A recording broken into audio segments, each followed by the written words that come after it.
Hi സുഹൃത്തുക്കളെ, ഒന്ന് Puthuvypeen beach വരെ ഒന്ന് പോയതാ. ഇതാണ് അവസ്ഥ. ബീച്ചിലേക്ക് പോണ റോഡിൻ്റെയും പരിസരത്തൊക്കെയുള്ള വണ്ടി പാർക്ക് ചെയ്യുന്നങ്ങടൊക്കെ നീങ്ങുന്ന അവസ്ഥ ഇതാ.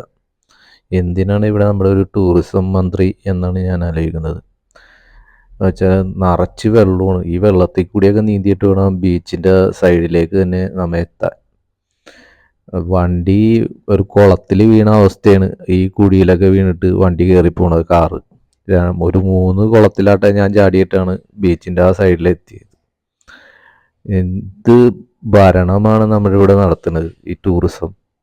എന്താണ് ഇവിടെ ഇവർ ചെയ്ത് കൂട്ടണത്? ബീച്ചിലാണെങ്കിൽ നീനെ നിറച്ച് പായലും അതും ഒന്നും ഒരു വൃത്തിയില്ലാതെ ഇട്ടേക്കണേണ് ഈ പുതുവൈപ്പിൻ ബീച്ചിൻ്റെ.